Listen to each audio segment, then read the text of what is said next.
자, 오늘 말씀을 가지고 덮으시리니라는 제목을 함께 은혜 나누겠습니다. 이번 주일이 성탄 주일이죠. 베들레헴 나잇 제가 준비하고 있죠. 오늘 찬양팀도 이렇게 옷을 그렇게 또 맞춰가지고 입으신 것 같습니다. 얼마나 감사한지 모르겠습니다. 저희가 베들레헴 나잇 다 기억하시고 많은 분들이, 아니 모든 분들이 오셔가지고 정말 그 주님 오신 것을 축하하시고 또 셀러브레이션 하실 수 있으면 좋겠습니다. 우리 한 달 이상 어린 아이들, 또 유스, 또 뭐 중국부에서도 그렇고요, 또 백인 찬양대 참여하신 분도 많이 계시죠. 온 교회적으로 이만큼 저희가 축제 분위기를 만드는 것은 1년 내내 한 번밖에 없습니다. 오셔서 그 모든 것을 주 안에서 누리시고 정말 기뻐하시면 좋겠습니다. 그 기쁨 가운데 저희 마음 가운데 있는 어떠한 그 눌림이나 또 슬픔이나 여러 가지 상황도 주님께서 부어주시는 기쁨과 은혜로 다 치유되고 또 변화될 줄 믿습니다. 오늘 우리가 그렇게 또 나누고, 또 오늘 이게 이제 스테고지 말씀인데, 저희가 모든 그런 마음과 모든 영향들을 저희가 모아가는 이유는 딱 하나이죠. 저희가 축제를 위해서, 또 저희가 또 어떤 파티를 위해서 사는 것이 아니라 이 모든 것을 통해서 정말 단 하나 한 분이신, 우리의 인생의 한 목적 되시고 정말 존귀하신 하나의 이름 되신 그 예수님의 태어나심을 저희가 기뻐하는 줄 믿습니다. 자, 오늘 이 본문을 가지고 덮으시리니, 잘 보이십니까? 자, 덮으시리니라는 제목으로 함께 은혜 나눌 것인데, 제가 그래서 뭔가 하나씩 덮어놨습니다. 궁금하십니까? 네, 궁금하시면 끝까지 한번 가보시죠. 이따가 제가 이거 공개할 테니까 이게 뭔지 궁금하시면 좋겠습니다. 자, 오늘 그 본문은 저희가 수태고지라고 부르는 그런 장면입니다. 그 천사가 마리아에게 와서 그 예수님께서 나실 것을, 잉태할 것을 이렇게 알려주는 그런 고시하는 장면이죠. 자, 26절, 27절 제가 다시 읽어드리겠습니다. 여섯째 달에 천사 가브리엘이 하나님의 보내심을 받아 갈릴리 나사렛이란 동네에 가서 다윗의 자손 요셉이라 하는 사람과 약혼한 처녀에게 이르니 그 처녀의 이름은 마리아라. 자, 지금 천사가 방문하고 있죠. 천사가 방문하고 있습니다. 하나님의 보내심을 받아 놀라운 소식을 전하고 있습니다. 갈릴리에 있는 나사렛이라고 하는 한 작은 동네로 한 사람을 찾아서 지금 왔습니다. 갈릴리 나사렛, 저희들에게는 별로 감이 없겠지만 하지만 소위 예루살렘이 아닌 곳이죠. 그냥 쉽게 말씀드리면은 예루살렘이라고 하면 그 유대인들의 그 신앙의 중심지, 성전이 있는 곳이고 또 사람이 가장 많이 사는 것이고 모든 것의 중심지고 정말 유력한 자들이 다 모여 있고 모든 교육과 모든 환경에 가장 좋은 토대가 있는 곳이 바로 예루살렘입니다. 그래서 지금으로 보면 어떠한 정말 선한 것이 나올 수 있는, 어떤 이 땅의 리더 혹은 메시아, 그런 것이 나올 수 있는 그런, 요즘식으로 얘기하면 최고의 인프라를 갖추고 있는 곳은 예루살렘입니다. 하지만 오늘 성경을 보니까 그곳이 아니라 그 지방에 있는 작은 동네, 그 나사렛이란 곳으로 지금 천사가 기쁜 소식을 가지고 왔습니다. 당시로 보면 이 갈릴리라고 하는 것은요, 저희가 느끼는 것보다 다르게 느꼈을 것입니다. 유대인들의 기피 지역이라고 부르는 그 사마리아 땅 위에 있는 곳이죠. 그곳으로 가려고 하면 기분이 좋지 않아서 이제 요단강을 건너서 동편으로 갔다가 올라갔다가 또 건너가죠. 그러니까 굉장히 우회해서 돌아가야 되는 불편한 곳입니다. 그런 불편하고 먼 곳, 시골, 아무도 잘 모르는 그런 작은 동네, 그런 갈릴리 나사렛이라고 하는 동네로 지금 하나님께서 보내신 천사, 그 천사가 오늘 등장하는 한 소녀의 앞에 찾아오게 됩니다. 하나님의 섭리는 정말로 정교하고 정말 장인의 손과 같다, 손길과 같다, 이런 생각이 듭니다. 저희가 오늘 찬양도 그 찬양이 나왔는데, 그 미가서, 예언서죠. 그 미가서가 예언한 것처럼 그 이 땅에 오실 왕은 베들레헴이라고 하는 작은 유대 마을, 작은 동네에서 오신다고 했는데, 다윗의 자손인 지금 요셉이 지금 어디 살고 있죠?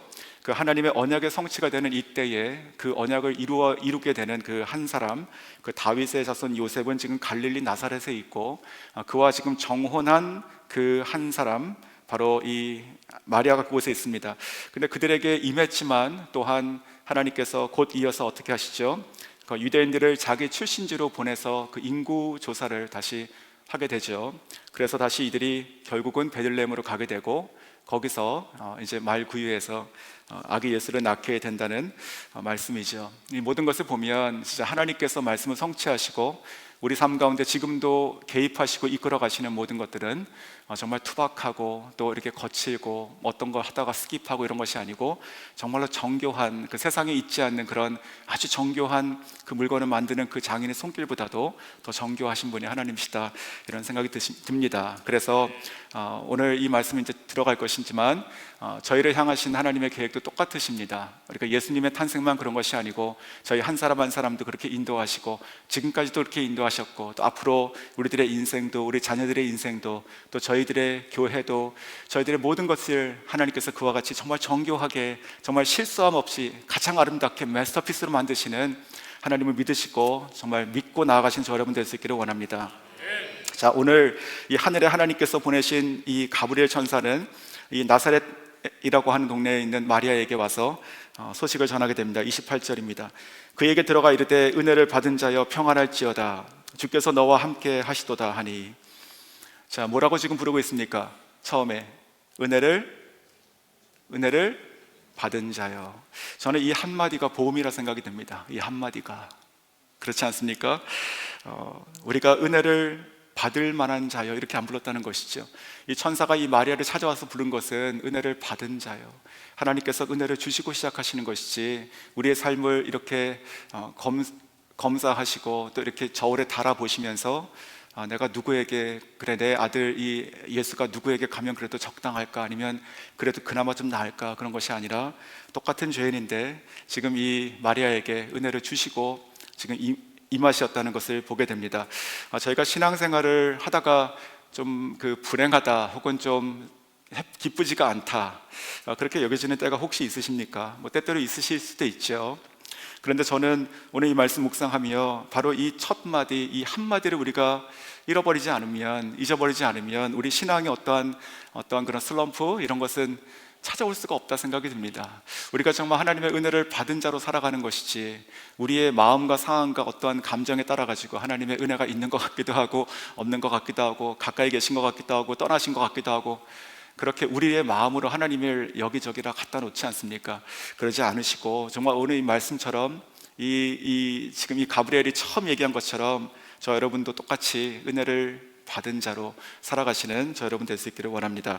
자, 이렇게 지금 얘기하고 있는데 어느 날 이 천사가 만약에 저 여러분에게 갑자기 꿈에서 혹은 환상으로 이렇게 찾아와서 이런 말을 한다면 어떠실 것 같습니까? 한번 이 당시에 마리아로 한번 들어가 보겠습니다. 어떠실 것 같습니까? 너무 좋으실 것 같으세요? 아니면은 깜짝 놀라실 것 같으십니까? 저 같으면은 놀랄 것 같습니다. 그리고 되게 두려울 것 같습니다. 지금 이 신약 성서가 시작되는 것은 이 구약 성경 말라기 그 시대 이후에 약 400년 정도 지금 지나고 나서 아닙니까? 하나님께서 말씀하지 않으셨던 때, 그들이 그저 소망만 가지고 살아가던 때에 정말 그 때가 임해서 하나님의 기쁜 소식이 지금 한 사람에게 임하고 있는 이 장면, 얼마나 참 두렵고 떨리는 마음이었을까, 이런 생각이 들었습니다. 그래서 29절에 보시면 이렇게 기록이 되어 있죠. 처녀가 그 말을 듣고 놀라 이런 인사가 어찌함인가 생각하며, 이런 식으로 말을 하는 이런 천사들, 아니면 그런 것들을 자기에게서 혹은 자기 주변에게서 지금 자기 아버지 세대, 그 아버지의 세대에서도 이런 것이 없었다는 것이죠. 이런 식으로 말하는 인사가 지금 무슨 뜻인가 라고 하며 지금 놀라고 두려워하고 있습니다. 자, 그래서 지금 이 가브리엘 천사가 다시 한번 지금 이 마리아에게 하는 말이 30절과 31절입니다. 이렇게 얘기하죠. 천사가 이르되 마리아여 무서워하지 말라, 너가 하나님께 은혜를 입었느니라. 보라, 너가 잉태하여 아들을 낳으리니 그 이름을 예수라 하라. 자, 마리아에게 지금 보라, 이렇게 얘기하고 계십니다. 보라, 지금 너가 지금 두려워하고 있지, 너의 지금 고개를 들지 못하고 있지, 그 마음에 지금 근심하고 있지. 하지만 마리아야, 너는 하나님께 은혜를 입은 자다. 너는 하나님께 은혜를 입은 자다. 고개를 들고 이제 나를 보라. 이제 나의 말을 들으라.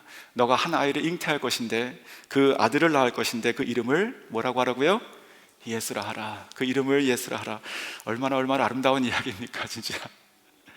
진짜 이런 말씀만 딱 들고 이렇게 듣고 또 묵상하고 살아도 그냥 하루 종일 살 수 있을 것 같지 않습니까?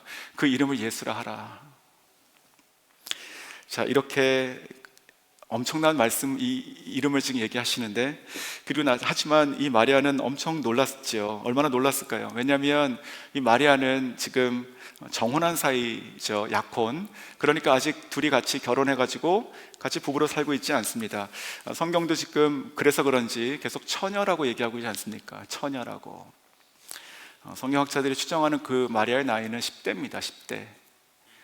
16, 17 정도 됐을 것이다. 그 당시에 이제 유대인들의 그런 결혼 습관으로 보면 충분히 그럴 것이다. 그러니까 아이죠, 아직.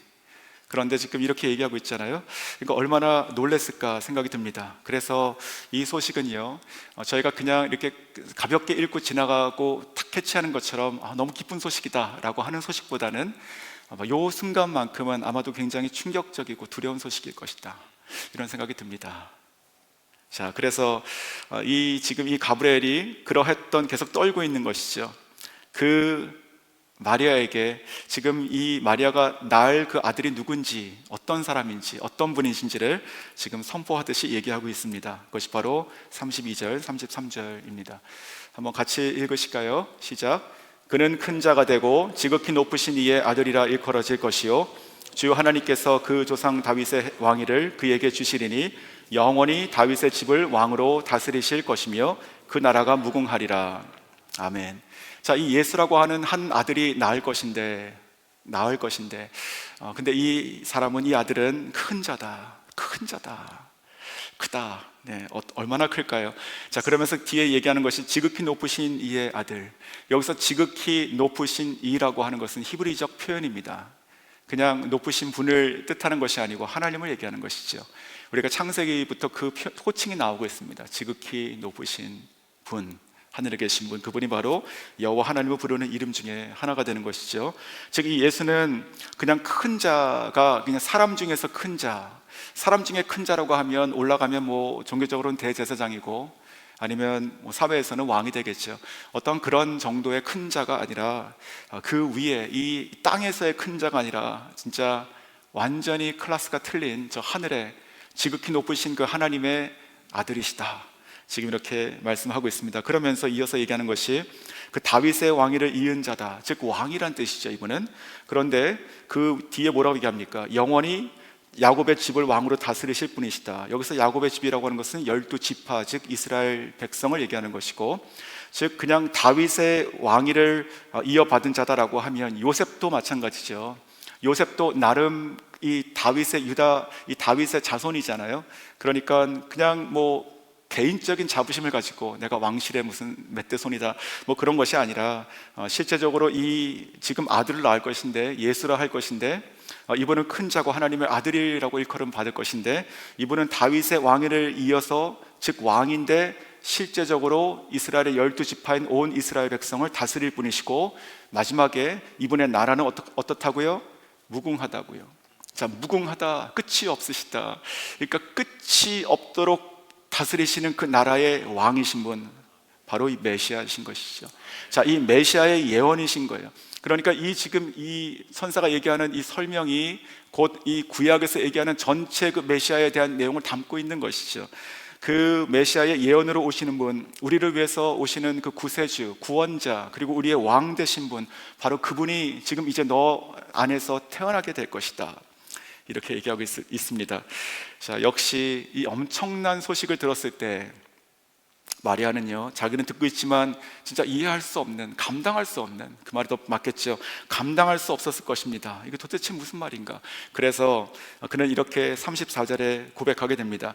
마리아가 천사에게 말하되 나는 남자를 알지 못하니 어찌 이 일이 있으리까? 자, 나는 남자를 알지 못하니, 즉 아직 지금 결혼 전이잖아요. 그러니까 어떻게 아이를 낳는단 말입니까? 이것은 불가능하죠. 그런데 지금 여기서 보면요, 그 어찌 이 일이 있으리까? 라고 하는 질문의 뉘앙스를 저희가 잘 파악해야 됩니다. 즉 도저히 이것은 불가능한 것입니다, 말도 안 되는 소리를 하시는군요, 그거는 절대 일어날 수 없는 것입니다 라고 하는 자기의 사람의 수준에서의 어떤 그런 판단, 부정적인 그런 대답이 아닌 것입니다. 이것은, 이 말은 무슨 뜻이냐면, 지금 이 천사가 지금 하나님의 말씀으로 대언해서 말씀을 했는데, 자기에게 자기의 수준과 자기의 이해와 어떠한 그런 상식 밖에 있는 것이죠. 사람이라고 하는 것의 능력 밖에 있는 이야기를 하시죠. 그것을 받고 그런데 어떻게 이것이 이루어집니까? 라고 물어본 거예요. 저는 이것이 믿음이라 생각이 듭니다. 그러니까 우리가 묻고 확인해가지고 보고 믿는 사람, 그게 무슨 믿음입니까? 근데 그 말을 들었을 때 이것은 도저히 믿지 않고는 불가능한 것이잖아요. 근데 그것을 그대로 믿어버리고, 그리고 궁금해서 물어본 것이 어떻게 이런 일이 있습니까? 그런데, 그렇죠. 오늘 본문 거기까지 가지는 않지만, 그래서 말씀하신 대로 이루어지기를 기도하지 않습니까? 그 마음으로. 자, 그래서 이렇게 지금 질문을 하는데, 그래서 지금 이 가브리엘 천사는 이 마리아의 그 질문에 이렇게 답을 하게 됩니다. 그것이 바로 35절이에요. 자, 35절이 오늘 저희가 나누는 그 절수죠. 다시 한번 같이 읽으시겠습니다. 35절 시작. 천사가 대답하여 이르되 성령이 내게 임하시고 지극히 높으신 이의 능력이 너를 덮으시리니 이러므로 나실 바 거룩하신 이는 하나님의 아들이라 일컬어지리라. 아멘.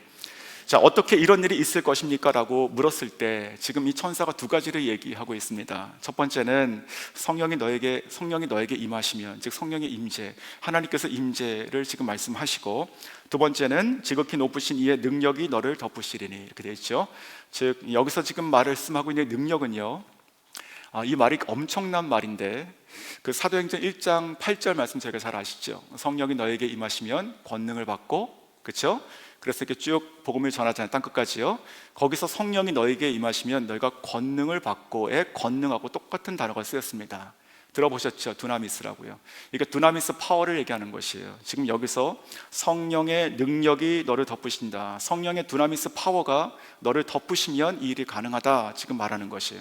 이 두나미스 파워는 이 누가복음도 그렇고 이 사도행전도 그렇고 똑같은 저자가 쓰지 않았습니까?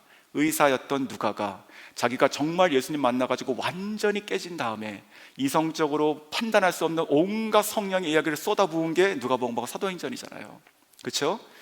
자, 그래서 이 두나미스 파워에 대한 본격적인 그 스토리는 사도행전에서 쫙 펼쳐지는데, 저는 이렇게 세 가지로 좀 정리가 됐습니다. 모든 불가능을 무력화시키는 하나님의 창조의 능력이다.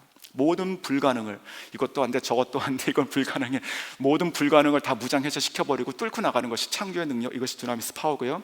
그리고 또한 육신과 모든 영혼에 죽어있는 것들을 다 살려버리는 생명의 능력, 이것이 바로 두나미스 파워고, 마지막으로 이 모든 이 복음을 폭발적으로 일으켜서 교회와 하나님 나라를 확장시키는 그 확산의 능력, 이것이 바로 두나미스 파워다. 저는 이렇게 세 가지로 좀 정리가 됐습니다.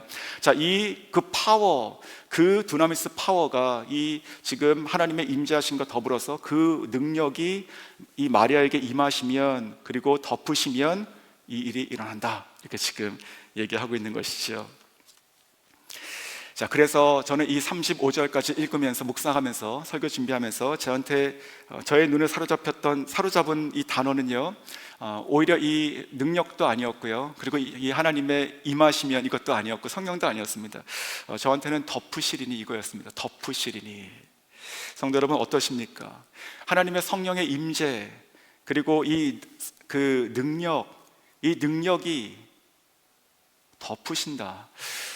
다르지 않습니까? 그러니까 하나님의 임재가 이곳에 있기를 원합니다. 물론 다 똑같은 얘기죠. 근데 하나님의 임재가 여기 있기를 원하고 하나님의 능력이 나한테 오기를 원합니다 라고 하는 것과, 하나님 나를 덮어주십시오, 저는 이것이 굉장히 독특한 표현이고, 또 저한테는 굉장히 마음에 이렇게 다가왔던 표현이었습니다. 그래서 이 묵상한 것들 가지고 제가 좀 몇 가지 나눌 텐데, 정말 이 덮으신다는 것이 무슨 의미이고 이것이 우리에게 어떤 복음의 메시지가 되는가 좀 생각한 것을 짧게 좀 나누겠습니다.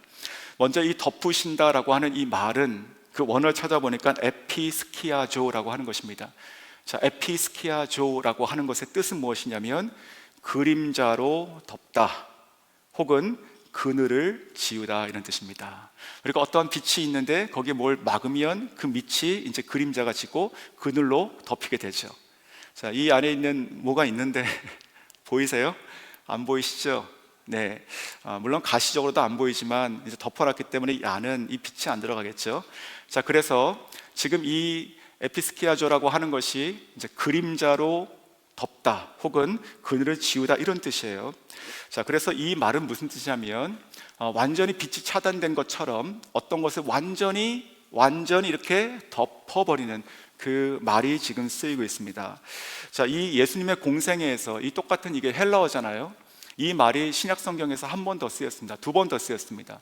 그 중에 한 번이 이 공생애 때 나오는 복음서에 나오는데 바로 마태복음 17장에 나오더라고요. 어떤 장면이냐면 변화산 사건입니다. 자, 그때 마태복음 17장 5절에 이렇게 말씀하십니다. 말할 때에 호련히 빛난 구름이 그들을 덮으며 구름 속에서 소리가 나서 이르시되 이는 내 사랑하는 아들이요 내 기뻐하는 자니 너희는 그의 말을 들으라. 자, 하나님의 임재가 지금 구름으로 나타나시죠. 그리고 그들을 지금 덮었다라고 하는 거예요.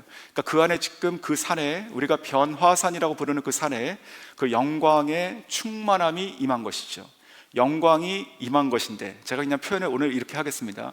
영광이 임한 것인데 그냥 임한 것이 아니라 영광의 충만함으로 그 산을 덮으신 것이죠. 자, 그래서 저희가 잘 아시는 것처럼 그 자리에 누가 있었습니까? 베드로하고 야고보하고 요한이 있죠. 소위 얘기해서 이 3인방. 자, 이 세 명이 지금 그 광경을 보고 자기 자신의 생에 한 번도 보지 못한 영광에 압도되는 거예요. 그냥 주님과 함께 동행하며 많은 것들을 보지 않았습니까? 이미 기적 수없이 봤습니다. 근데 지금 이 변화산에 갔을 때는요, 완전 다른 것을 본 것입니다. 하나님의 영광이 그냥 구름이 가득 찬 것이 아니라 그 구름으로 지금 이 하나님의 임재가 자기 위에 왔는데 그것이 완전히 덮어버렸다고요. 그냥 거기서 완전히 압도되고 그리고 완전히 황홀한 마음이 가는 것이죠. 그래서 그들이 자기도 모르게 이렇게 얘기하는 것입니다. 아, 주님, 여기다 천막 짓고 삽시다. 이해가 되시죠, 이제? 그러니까 이게 그냥 이게 나오는 말이 아니고요, 얼마나 황홀했으면 이 하나님의 이 영광이 이 덮인다는 이 말이 얼마나 대단한 것이면 그들은 여기서 살고 싶다, 그런 마음이 절로 나왔던 것이죠. 자, 이 구름의 영광과도 같은 것이 구약 시대에도 또 한 번 나옵니다. 자, 이 변화산을 덮었던 것 같은 거진 비슷한 장면인데 출애굽기 40장에 나오죠. 자, 출애굽기는 40장이 마지막이죠. 출애굽의 광야 시기를 쭉 지나서 마지막에 성막을 짓는 것이 끝이죠, 출애굽기가. 즉 출애굽기 40장 34절 35절인데요, 이렇게 말씀하십니다. 구름이 회막을 덮이고 여호와의 영광이 성막에 충만하며 모세가 회막에 들어갈 수 없었으니 이는 구름이 회막 위에 덮이고 여호와의 영광이 성막에 충만하였으니요. 아멘. 자, 똑같은 것입니다. 이스라엘 백성들을 지금 그 애굽에서부터 끌어내시죠. 길 밖에 길로 끌어내시는 그 엑소더스가 시작되면서, 그리고 나서 쭉 이끄시고 나서 마지막에 하나님께서 말씀하신 대로 성막이 지어지는 것이에요. 교회의 원형이죠. 자, 성막이 지어지고 나서 그 위를 지금 하나님께서 덮으셨다고요. 얼마나 좋으셨으면. 자, 덮으시고 나서 그 충만하신 영광으로 그 성막 안을 가득 채우셨다고요. 이게 지금 동시에 나오는 거예요. 그러니까 여기서 그 이제 구약 시대, 구약 성경은 제가 히브리 말이잖아요. 거기서 이 영광은 이제 쉐케나 영광이 되는 것인데, 그 쉐케나 아주 찬란한 그 영광이죠. 그 찬란한 영광이 그 성막에 충만했고 그 위를 하나님께서 덮으셨다고요. 자, 이것이 바로 오늘 말씀하는 그 덮으시다에 대한 일단 그 뜻입니다. 뜻.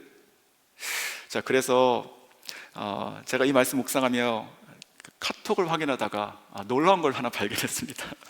아마 여기 계신 분 중에서 많은 분들이 봐주셨을 것 같은데, 저희 교회 그 다니엘 중보기도가 있지 않습니까? 다니엘 중보기도 4기.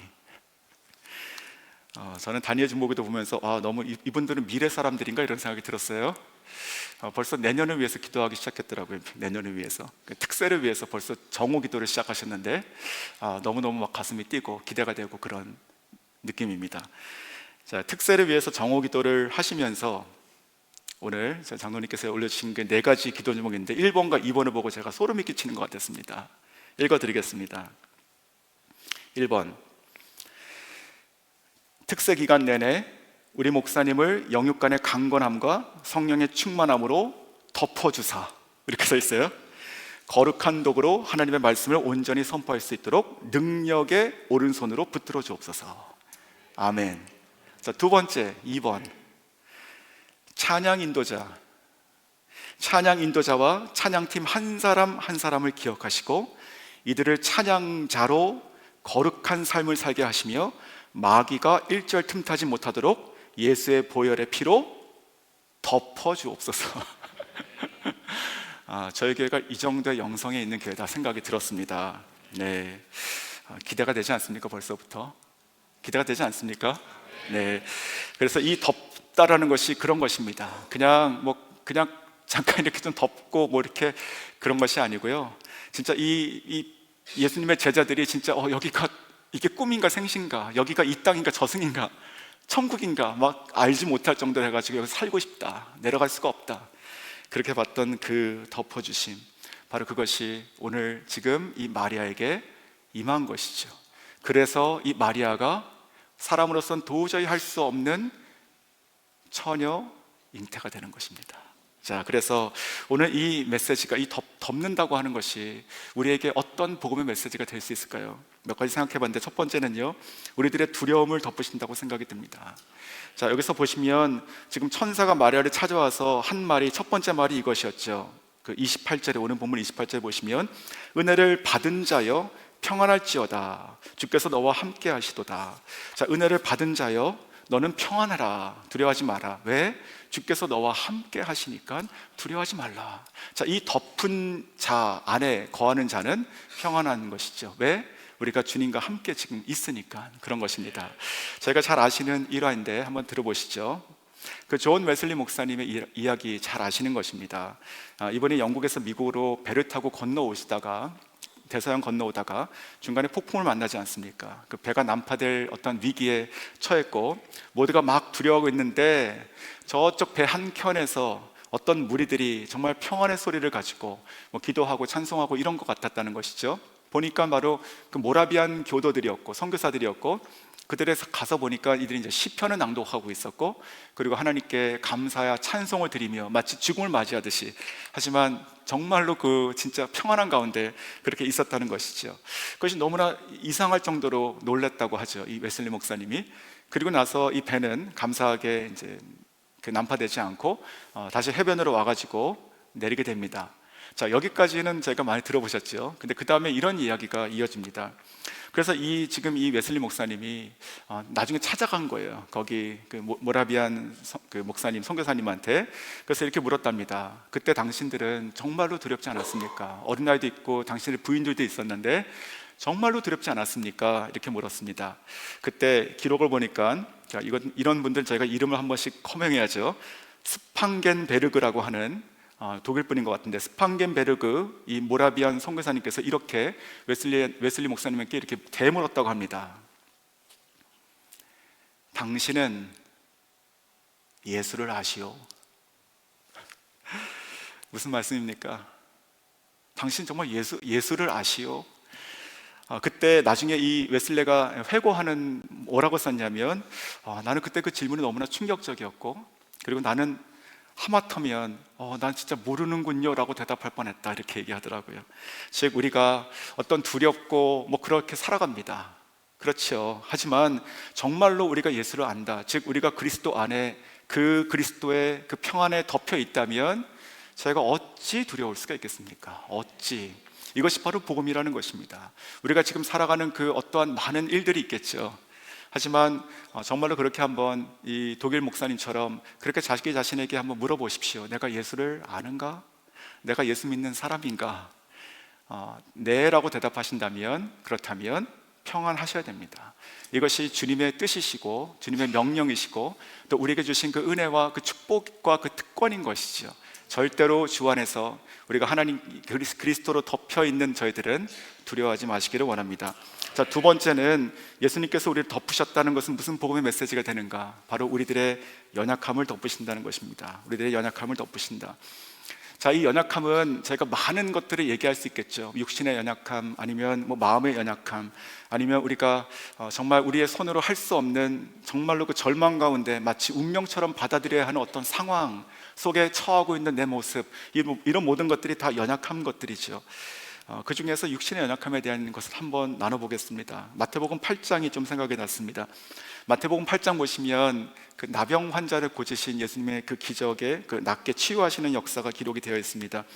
그 나병 환자라고 하면 지금도 그렇지만 당시로는 도저히 스스로 나을 수가 없는 것이고 또 누구도 도와줄 수도 없는 것이었습니다. 그렇게 아무 소망도 없이 정말 연약함 가운데, 절망 가운데 살아갔을 것이고 그들은 죽었을 것입니다. 근데 그 중에 한 사람, 그 성경에 등장하는 그 한 사람은요, 바로 예수님을 만나게 되고 나와서 고쳐달라고 간청하게 되는 것이죠. 마태복음 8장 2절입니다. 한 나병 환자가 나와서 절하며 이르되 주여 원하시면 저를 깨끗하게 하실 수 있나이다. 자, 예수님은 유대인입니다. 당시의 그 유대인의 율법으로 보면 부정한 것이죠. 부정한 것을 만지거나 하면 안 됩니다. 하지만 예수님께서는요, 그를 불쌍히 여기셨습니다. 그래서 주님께서는 주님의 손을 그냥 말씀으로 이렇게 원격으로 마치 그 블루투스처럼 이렇게 그렇게 하는 것이 아니고 가서 피지컬리 그 환부에다 손을 대셨다고 생각이 드는데, 손을 대시고 나서 말씀하십니다. 그게 3절이죠. 예수께서 손을 내밀어 그에게 대시며 이르시되 내가 원하노니 깨끗함을 받으라 하시니 즉시 그의 나병이 깨끗하여진지라. 아멘. 예수님께서 손을 대셨습니다. 예수님께서 손을 대셨어요. 사랑하는 성도 여러분, 지금 혹시 육신의 질병으로 아파하시는 분 계십니까? 그러면 저희 정말로 한번 믿음을 한번 해볼까요? 한번 지금 그것이 어딘지 모르겠지만 한번 손을 대보십시오. 한번 그것이 어딘지. 예수님께서 예수님께서 그 손을 대십니다. 그 피 묻은 보혈의 손을 대시고 내가 원하노니 깨끗해지라 라고 말씀하시죠. 정말로 그 주님 가운데 덮이시고 주님의 손이 우리 가운데, 우리의 환부 가운데 놓이시니 두려워하지 마시고 나음을 입으시기를 원합니다. 자, 이 똑같은 이 말이요, 그 사도행전에 가면 또 한 번 나오게 됩니다. 근데 이 능력이 이제 우리를 덮으시고 우리의 육신 연약함을 덮어주시는 그것이 하나가 치유고 또 한 것은 이제 평안인 것이고 뭐 여러 가지 그런 방법이 있죠. 그 모습이 있죠. 자, 그런 것이 얼마나 강력했으면 예수님께서 승천하신 이후에 성령이 강림하시고 그 사도들에게 임해서 예수님께서 하셨던 그 일을 머리 대신 그리스도의 몸된 교회의 지체인 성도들이 하게 되죠. 그렇죠? 이것이 바로 성령의 사역이 되는 것이죠. 자, 그러한 역사가 왕성하게 일어났을 때의 기록 중에 하나입니다. 사도행전 5장 15절이에요. 이렇게 기록합니다. 심지어 병든 사람을 메고 거리에 나가 침대와 요 위에 누이고 베드로가 지날 때에 혹 그의 그림자라도 누구에게 덮일까 바라고.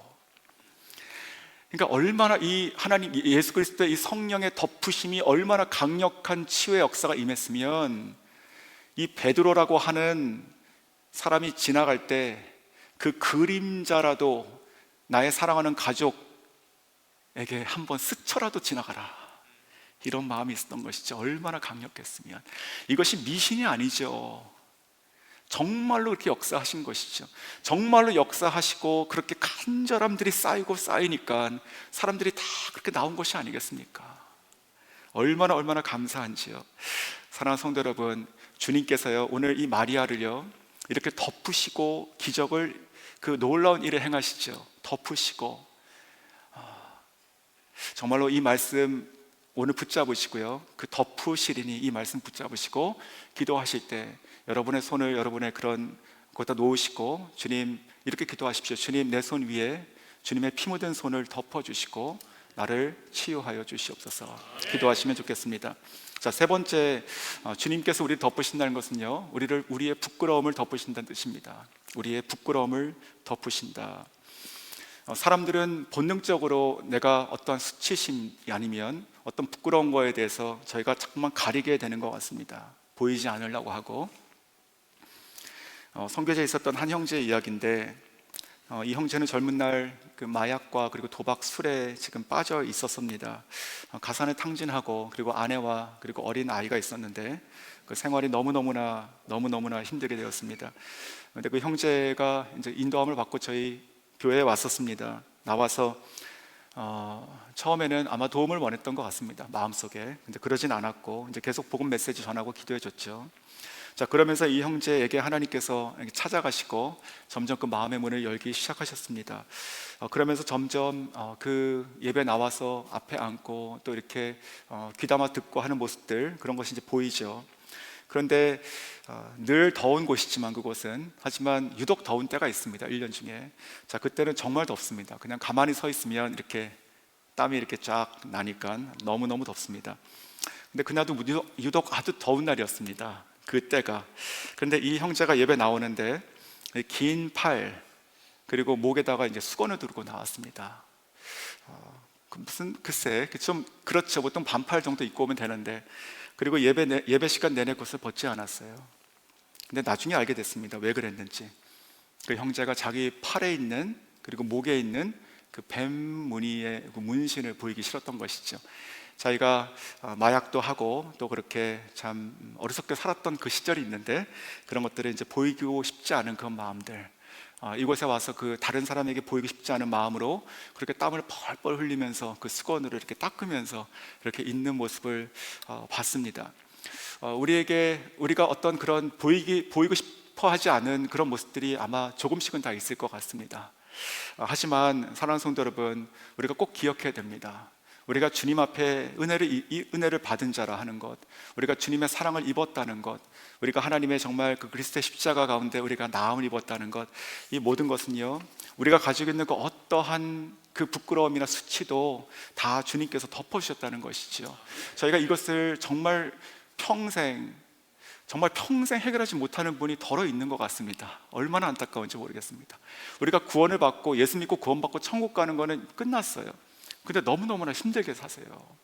근데 우리가 왜 그러냐면, 내가 뭔가 이것을 해결을 해야지, 아니면 내가 이것을 완전히 꽁꽁 더 싸서 아무도 모르게, 심지어 내 배우자도 모르게 해야지 라고 하는 마음으로 살아간다면 얼마나 힘들까요? 그러지 않으셨으면 좋겠습니다. 예수님께서 우리를 덮으셨다는 것은요, 우리에게 자유를 주신 것이에요. 우리가 그것을 떳떳하게 드러내고 자랑하고 그런 건 아니죠. 하지만 우리가 그리스도의 사랑과 은혜 가운데 덮여서 치유받았다, 우리가 새로운 피조물이라고 얘기하는 것은요, 더 이상 그 가운데 우리를 숨기지 않는 것이라고 저는 생각이 듭니다. 자, 마지막으로 이 덮으셨다는 것이 우리에게 어떤 복음의 메시지가 되는가? 바로 우리들의 죄 그리고 죄의 사망을 덮으셨습니다. 자, 이 장면의 일종의 그 예고편 같은 것이 성경에 많이 나오지만, 그 중에 전적인 오늘의 저희들이 얘기하고 있는 이 내용과 가장 비슷한 것은 출애굽기 장면이라 생각이 듭니다. 자, 출애굽기 때에, 그때 저희가 유월절에 시작되는 그 날이죠. 그때 어떻게 했습니까? 그 어린 양의 피를 문설주하고 문인방에다 이렇게 바르면, 그러면은 그 사망이 지나갔죠. 즉 이 사망을 덮어버렸어요. 자, 이 덮는다는 것이 무슨 개념이었냐면, 그 안에 그 집에 누가 있건 지나갔습니다. 이것이 복음이에요. 그러니까 어떻게 똑바로 살았느냐, 얼마나 잘했느냐, 뭘 훈련을 받았느냐, 그런 것을 해가지고 선별해가지고 덮고 지나가신 것이 아니고, 그 어린 양의 피가 발라져 있으면 그 안에 누구든지, 어린아이건 노인이건 아니면 심지어 이 유대인들이건 아니면 그 집에 속했던 노비들이건, 잡류들하고 표현되지 않습니까? 누구든 간에 그 집에 있었으면 다 그 사망이 지나갔다고요. 이것이 바로 그리스도의 이 복음의 놀라운 은혜가 되겠죠. 자, 오늘 이 마리아를 덮으신 것도 근본적으로 전 그 의미라 생각이 듭니다.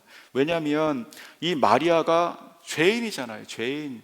자, 이 죄인의 몸에서 지금 예수님께서 나오셔야 되는 거예요.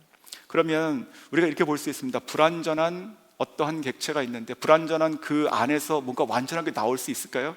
그거는 상식적으로 불가능한 것입니다. 그래가지고 이 천주교에서는요, 이런 부분을 가지고 고민하다가 어떻게 결론 맺냐, 마리아를 일종의 예외적인 인물로 보게 되는 것이죠. 하나님의 어머니란 말을 쓰면서 죄가 없는, 그래서 거룩한 성모 마리아가 되고 기도하는 대상이 됩니다. 잘못된 것입니다. 절대로 잘못된 것이죠. 지금 이 마리아도요, 그 예수님을 주님이라고 부르지 않습니까? 이 누구든지 성경에 있는 그대로 누구든지 다 죄인이에요. 하나님의 영광 이루지 못했고 다 죽어야 돼요, 마땅히. 그런데 지금 이 마리아에게 어떻게 예수님께서 나오시냐, 바로 이 하나님께서 그 능력으로, 두나미스 능력으로, 지금 하나님의 임재와 능력으로 덮으셔서 그 죄인의 몸에서 지금 완전하신 그리스도가 나오게 하신다는 것이죠. 자, 이 나오게 하신 이 예수님께서 그래서 우리를 똑같은 방법으로 이제 온 인류를 덮으신다고요. 즉 죄인을 덮으시고요, 그 이후에 모든 죄인들의 죄를 다 가지고 가서 십자가에 자기 손에 못을 박으시죠. 저는 그렇게 표현합니다. 스스로 못 박히시는 거예요. 자, 예수님께서 스스로 자기 손에 못을 박으시고 내려오지 않으시고 대속하십니다. 우리 죄인데 예수님께서 그 감당하세요. 그래서 대속이 되는 것이죠. 자, 그래서 그 흘리신 그 보혈로 말미암아 그것을 믿는 모든 자들의 죄를 다 덮어버리신다고요. 믿으십니까? 이것이 복음이에요. 자, 이 모든 죄를 다 덮으시죠. 그래서 그 죄도 덮으시고 그 죄의 마땅한 형벌, 아무도 벗어날 수 없는 마땅한 형벌, 즉 영원한 사망도 덮으신다고요. 이것이 바로 복음입니다.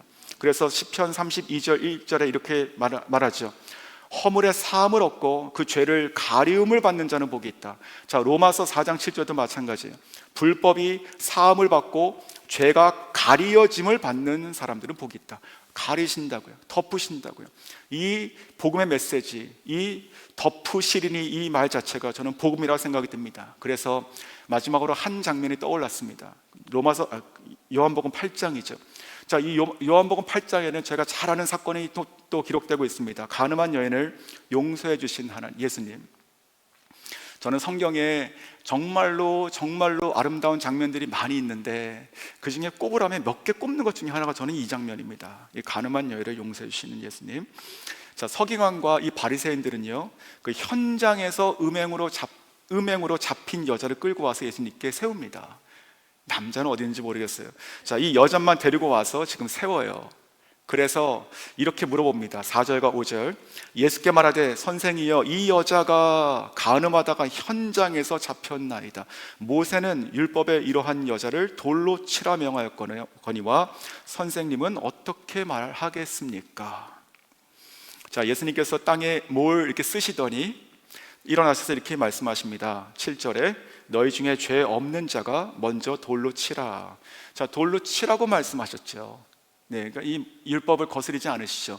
하지만 너희들의 죄 없는 자가 먼저 쳐라라고 하니까 사람들이 모두가 다 이제 마음의 양심의 가책을 느껴서 다 떠나게 되죠. 그래서 예수님과 이 여인만 남게 됩니다. 어디 갔느냐? 다 갔습니다. 없습니다. 대답하게 되고, 그리고 나서 이 마지막에 용서해 주실 때 이렇게 말씀하게 됩니다. 11절 후반부입니다. 나도 너를 정죄하지 아니하노니 가서 다시는 죄를 범하지 말라 하시니라. 자, 가라. 용서죠. 용서죠. 자, 그렇다면 여기서 여러분 저희가 꼭 기억하고 질문해야 됩니다. 이 죄 어디 갔습니까?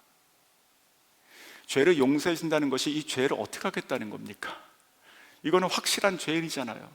이 죄 어떻게 하신다고 예수님께서 그냥 가라고 하신 것이 묵인일까요?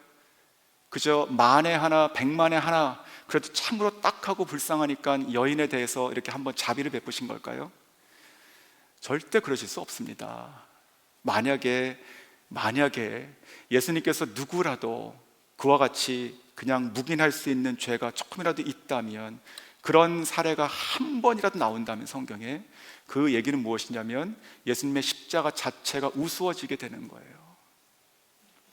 예수님께서 누군가의 죄를 묵인하실 수 있다면, 그게 하나님이라면 십자가 달리실 필요가 없는 것이 않습니까?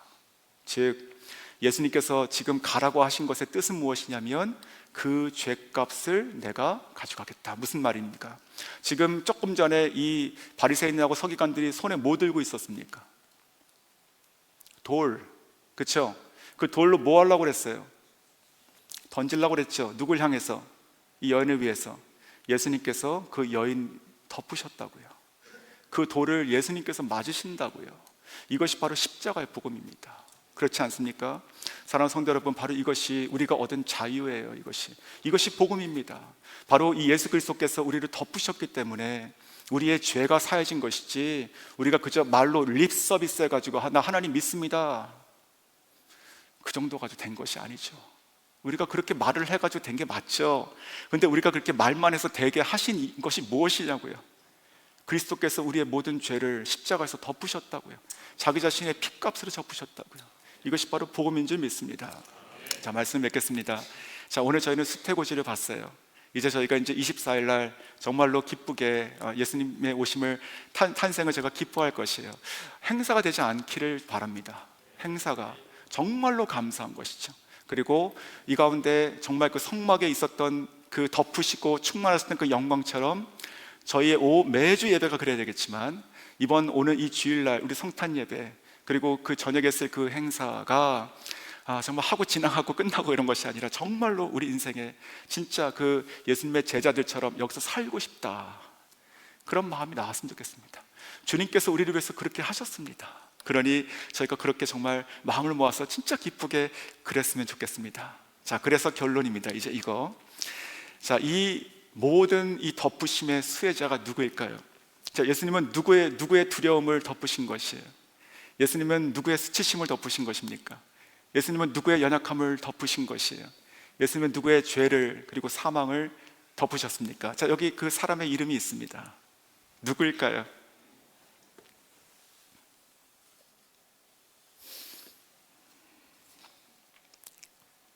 궁금하세요?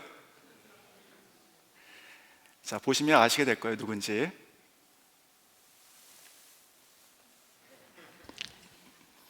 뭡니까 이게? 누가 보이십니까?